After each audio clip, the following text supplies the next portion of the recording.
ایک ہدیہ دیتا ہوں، زندگی بھر کے لیے اس کو اپنا معمول بنا لو، اللہ چاہے گا تو بہت فائدہ ہوگا۔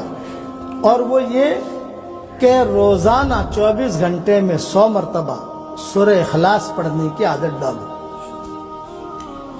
آسان طریقہ یہ ہے کہ ہر فرض نماز کے بعد 20 مرتبہ پڑھ لو، تو 5 نمازوں کے بعد پڑھو گے تو 100 مرتبہ ہو جائے گا انشاءاللہ۔ اس کا فائدہ یہ ہوگا کہ جو دعا مانگو گے اللہ آپ کی دعا قبول کرے گا، جو دعا مانگو گے، یہ میرا تجربہ ہے۔ سورہ اخلاص کی فضیلتیں تو بہت ہے صحیح حدیثوں میں، اس کا تو کوئی انکار کر ہی نہیں سکتا۔ بمبئی میں میرا بیان ہوتا تھا نواب مسجد میں، تو نواب مسجد میں بیان ہونے کے بعد میں نکلتا تھا تو ایک مرتبہ ایک لڑکی جو ہے وہ کھڑی ہوئی، اس نے کہا ابو جی، بھیڑ ہوتی تھی، میں نے کہا ابو جی میرے لیے دعا کر دو، پردے میں تھی۔ میں نے کہا کیا کروں بیٹا دعا تیرے لیے کہ میری عمر 28 سال کی ہو گئی، اب تک جو ہے میرا رشتہ ہوا نہیں ہے، آپ دعا کرو۔ تو میں نے کہا کہ میں کروں گا دعا، لیکن بیٹا ایک وظیفہ بتاؤں تم کرو گی؟ یوں کہا ابو جی میں ضرور کروں گی۔ میں نے کہا روزانہ 100 مرتبہ سورہ اخلاص پڑھنے کی عادت ڈال لے بیٹا، 24 گھنٹے میں ایک ساتھ پڑھنے کی ضرورت نہیں ہے، کبھی 10 مرتبہ پڑھ لیا، کبھی 15 مرتبہ پڑھ لیا، کبھی جو روٹی بناتے پڑھ لیا، کبھی پانی بھرتے پڑھ لیا۔ 100 مرتبہ کا کوٹہ 24 گھنٹے میں پورا ہونا چاہیے۔ اگر آپ ایک ساتھ بھی پڑھو گے تو 10 سے 15 منٹ لگتے ہیں، زیادہ نہیں لگتے۔ اس نے کہا ابو جی پڑھوں گی، لیکن مجھے ایک سوال کیا، ہر مرتبہ بسم اللہ الرحمن الرحیم پڑھوں؟ میں نے کہا ہر مرتبہ بسم اللہ الرحمن الرحیم پڑھنا ضروری نہیں ہے، شروع جب کرو تو پڑھ لو بس۔ جیسا بیٹا کھانا کھاتے ہیں تو ہر لقمے پر بسم اللہ نہیں پڑھتے، ہر لقمے پر بسم اللہ پڑھیں گے تو کھائیں گے کیا؟ یہ میں نے سمجھا، ہر لقمے پر اگر بسم اللہ الرحمن الرحیم پڑھیں گے تو کھائیں گے کیا؟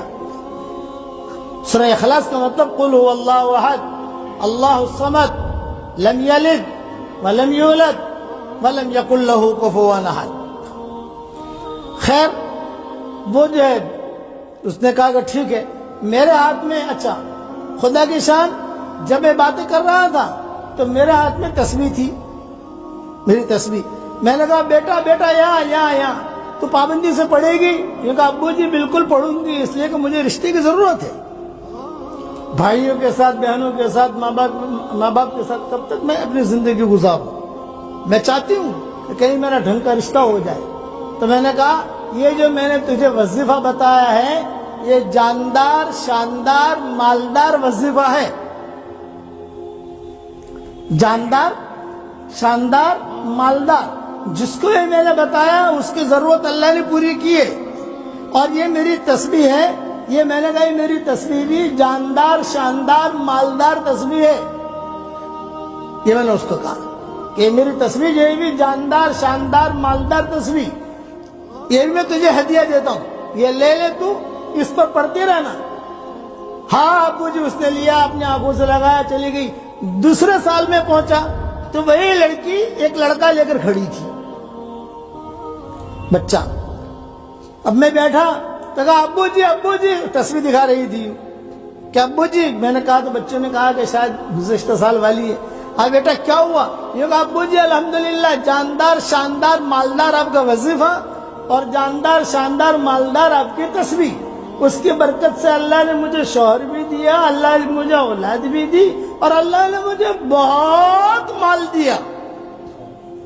تو میں نے کہا دیکھ بیٹا، یہ اللہ نے مال دیا ہے تو اس کا اسٹاک مت کرنا، اسٹاک کرے گی تو اسٹاک ہو جائے گا، خرچ کرتی رہنا۔ پھر اس نے کہا کہ ابو جی خوشخبری اور سنو۔ یہ کہا سنو۔ یہ کہا میرے محلے میں، بمبئی میں کئی جگہ پر رشتہ دار ہیں، سہیلیاں ہیں، وہ میرے پاس آتی تھی اور کہتی تھی کہ ارے حلیمہ، اس کا نام حلیمہ تھا، ارے حلیمہ تو اتنی اسمارٹ نہیں ہے، تیری شادی کیسے ہو گئی؟ ہم تو کتنے اسمارٹ ہیں، ہماری شادیاں نہیں ہوتی۔ تو میں کہتی تھی جاندار، شاندار، مالدار۔ پھر اپنا جو قصہ سناتی تھی، میں روزانہ یہ 100 مرتبہ سورہ اخلاص پڑھتی ہوں، لیکن تو بھی پڑھ۔ تو ابو جی کئی لڑکیوں کی شادیاں ہو گئی، یہ فضیلت ہے اس کی۔ اب یہ میرا ہاتھ میں جو تصویر ہے جاندار، شاندار، مالدار، یہ ہمارے سرفراز کو دے رہا ہوں۔